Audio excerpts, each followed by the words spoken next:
Samarqand tarix va zamonaviylik uyg'unlashgan, kundan kunga rivojlanayotgan megapolislardan biriga aylanib bormoqda.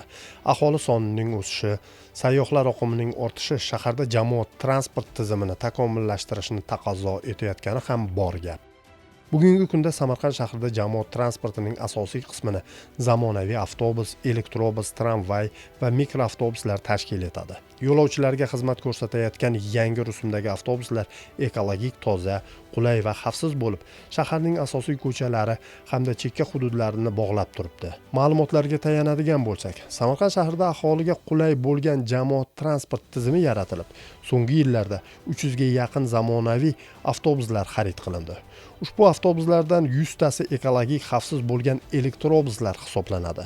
Samarqand shahrida aholiga sifatli transport xizmatini tashkil etish maqsadida transport bosh rejasi ham ishlab chiqilgan. Ushbu bosh rejada 43 ta yo'nalish shakllantirilgan bo'lib, shundan 22 ta yo'nalishi O'zbekiston Respublikasi Prezidentining 2023-yil 16-fevraldagi jamoat transport tizimini isloh qilish chora-tadbirlari to'g'risidagi qarorning ijrosini ta'minlash maqsadida brutto shartnomasi tizimiga o'tkazilgan. Quvonarlisi, shahar va shahar atrofida istiqomat qiladigan aholiga bugun zamonaviy elektrobuslar xizmat qilib kelmoqda. Ularning ishlash tartibi va doimiy xizmatga shayligi ham muhim masala hisoblanadi. Elektrobuslarni saqlash va ularni doimiy texnik shay holatda bo'lishini ta'minlash maqsadida yangidan avtopark ishga tushirildi.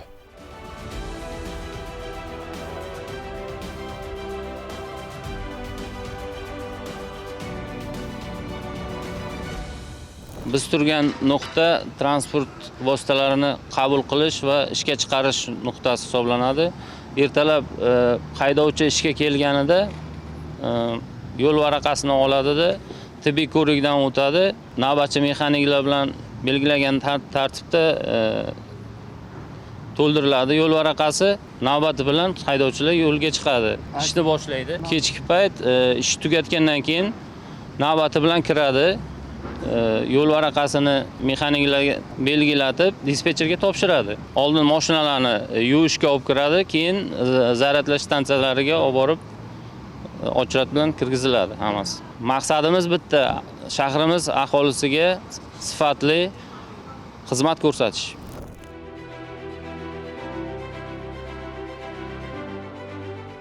Albatta, mazkur jamoat transportini doimiy mexanizm sifatida aniq ishlashi uchun bir qancha omillar zarur. Shulardan biri bu zaxiraning yaratilishidir.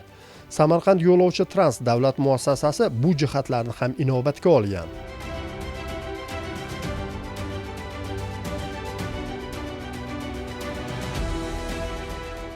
Men zaxiradagi haydovchi, menga o'xshagan yana 5 kishi mana shu zaxiradagi haydovchilar mana shu yerda favqulodda holat bo'lgan hollarda texnik nosozligi bo'lgan payt, shofir o'zini mazasi qochgan payt borib joyini almashtirish uchun mana shu yerda navbat bilan zaxirada shofirlar bo'lib turamiz mana shu yerda. Har xil vaziyatlar bo'lishi mumkin, shofir o'zini mazasi qochishi mumkin yoki DTP holat, avariya holatlari bo'lganda biz borib shofiri mazasi qochsa shofirni alishtirib, o'rniga joy to'ldirib, agar DTP bo'lgan hollarda avtobuslarni alishtirib, o'rnini to'ldirib ishga chiqib ketamiz. Navbatchiligimiz bu dam olish kunlariga tashkillashtirilib, doimiy 5 ta haydovchi navbatda turiladi.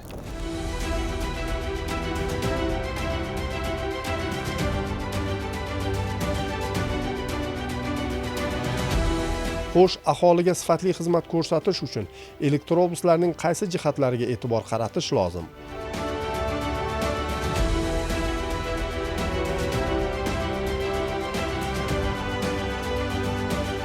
Bugungi kunda mana elektrobusning parkimizda 100 ta elektrobus mavjud. Shundan 80 tasi yo'nalishga chiqadi. Ko'rganingizdek mana 19 ta kepda turadi. Bularga texnik xizmat ko'rsatamiz. Filtrlar tozalanadi, ertaga kunga yana tayyor bo'ladi dedi.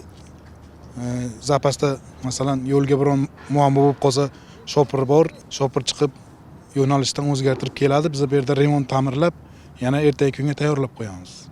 Hozir bu yerda shay holatda turganlari ham bormi, yo'qmi? Hammasi shay holatda. Hammasi shay holatda. Bironta bir hozir o'sha elektrobusni yo'lda buzilib qolgani bo'lsa kerak, bular zaxiraga chiqariladi. Zaxirada shopirimiz bor. Borib yo'nalishdan olib kelib, bunisi olib borib beradi. Maqsad yo'lovchilarga xizmat ko'rsatish maqsadida zaxirada mashina saqlaymiz.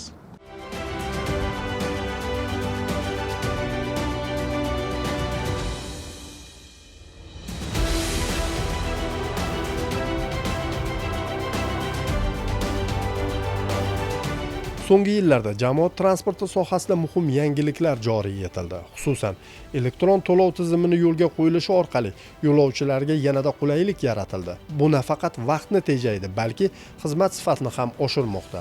Bu borada brutto tizimini yo'lga qo'yilishi, Atto kartalarining joriy etilishi va nufuzli elektron tizimlarning hamkorligi aholiga bir qancha qulayliklar yaratib kelmoqda.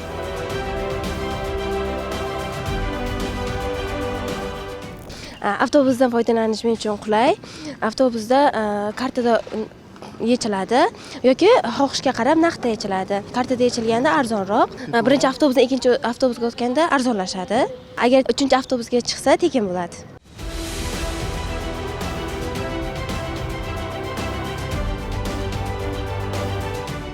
Shuningdek, yangi avtobus bekatlari barpo etilmoqda. Mavjudlari esa zamonaviy talablar asosida rekonstruksiya qilinmoqda. Bu esa yo'lovchilarning xavfsiz va madaniyatli harakatlanishini ta'minlashga xizmat qilmoqda. Mutaxassislarning ta'kidlashicha, jamoat transportini rivojlantirish, shaharda tirbandlikni kamaytirish, atrof muhitni muhofaza qilish va aholi turmush sifatini yaxshilashda muhim ahamiyat kasb etadi.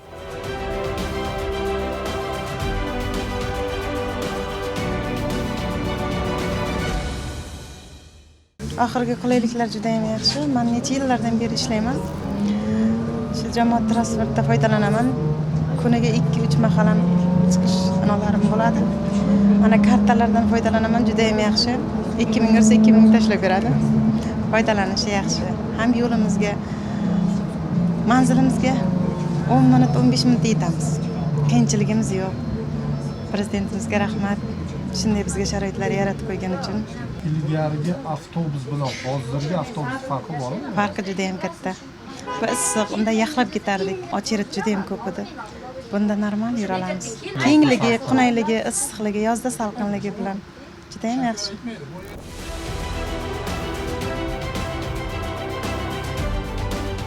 Samarqandda jamoat transporti deganda ochiqchasiga aytishimiz kerakki, bundan bir necha yil ilgari ko'z oldimizda baqiroq chiptachilar va bir-birini quvib yurgan avtobuslar ko'z oldimizda gavdalanardi. Bugungi tasvirlar esa buning mutlaqo aksini ko'rsatmoqda.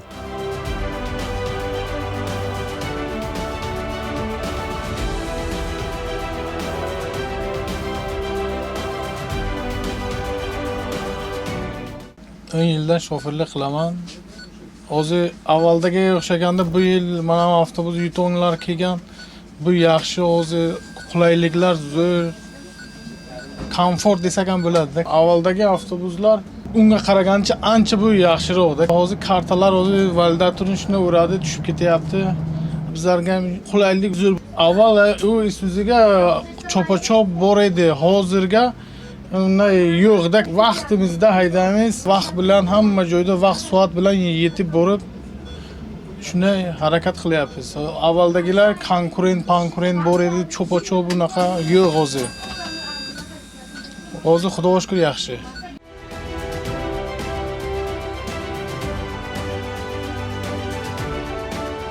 Ha, rivojlanish bor, ammo juz'iy xato va kamchiliklar ham mazkur sohada yo'q deb ayta olmaymiz.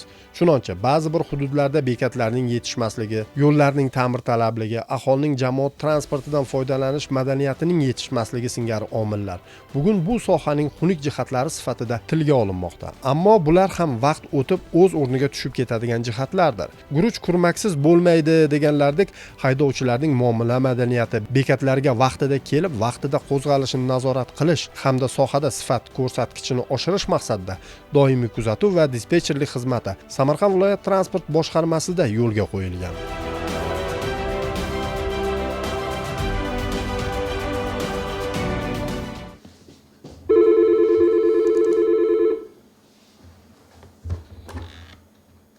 Alo, assalomu alaykum.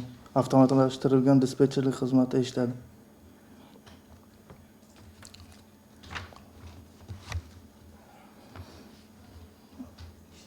Eshityapman. Birinchi yo'nalish. Qaysi avtobus?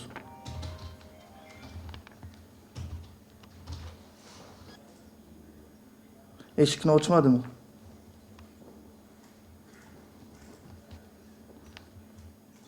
Shikoyatingizni qabul qildim. Kamchiliklarni to'g'rilaymiz.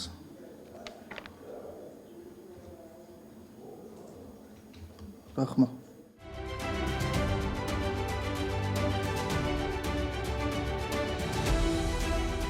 Yana aniq ma'lumotlarga yuzlanamiz. 2025-yilda aholining talab va takliflaridan kelib chiqib, qishloqlarni tuman markazini viloyat markazi bilan bog'lab turish uchun 10 ta yo'nalish ochildi. Ushbu yo'nalishlarga 32 ta transport vositalari tender tanlovlari asosida biriktirildi. Viloyatda avtovokzal va avtostansiyalar qurish va ishga tushirish borasida ham talaygina ishlar amalga oshirildi. Cho'ponota massivida zamonaviy arxitektura loyihasi asosida barpo etilgan avtovokzal foydalanishga topshirildi. Ushbu avtovokzal orqali 5 ta shahar yo'nalishlari, 19 ta shahar atrofi, mamlakatimizning barcha viloyatlariga viloyatlararo yo'nalishlar tashkil etildi. Samarqand shahridan xalqaro yo'nalishlarda ham avtobus qatnovlari yo'lga qo'yildi. 2026-yilda ham Samarqand transport boshqarmasi o'z oldiga ulkan maqsadlar qo'ygan.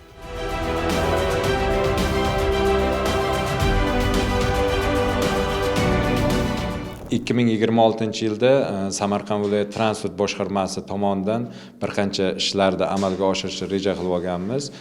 Bugungi kunda mana shu Samarqand shahrida hozirda bosh rejaga asosan 22 ta yo'nalishlarimiz birorta shartnoma asosida xizmat ko'rsatayotgan bo'lsa, 2026-yilda ham yana 10 ga yaqin yo'nalishlarni birorta shartnomasi asosida o'tkazishni reja qilganmiz va eng bu yerda muhim masala shundaki, mana shu yashirin iqtisodiyotni oldini olish maqsadida biz barcha shahar avtobus yo'nalishlarini shu naqd puldan voz kechib elektron tizimga o'tkazishni reja qilganmiz. Bundan tashqari Samarqand shahridagi barcha mana shu avtobus bekatlarida biz infokioskalarni o'rnatishni ishlarni boshlab yuborganmiz.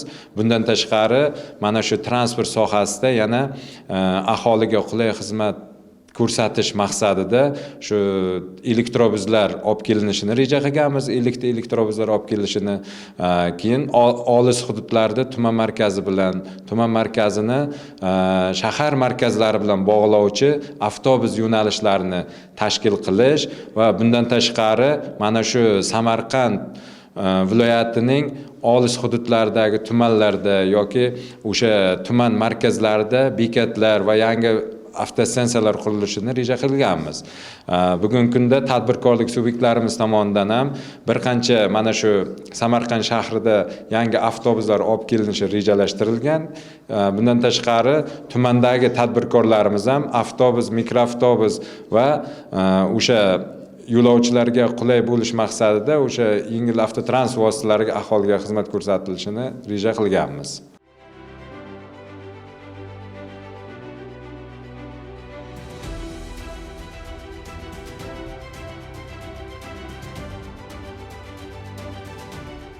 Shu o'rinda bir ma'lumotga e'tiboringizni qaratmoqchimiz. Dunyoda jamoat transporti eng yaxshi rivojlangan davlatlardan biri bu Yaponiya sanaladi.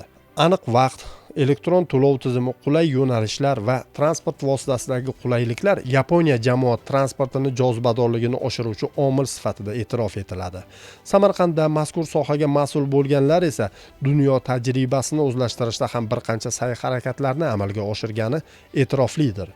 Bir so'z bilan aytganda, Samarqand shahrida jamoat transporti yo'nalishlarini yanada kengaytirish, harakat intervallarini qisqartirish hamda zamonaviy transport vositalarini ko'paytirish Ko'hna kentda qulay va barqaror jamoat transportiga ega shahar sari ishonch bilan qadam tashlanmoqda.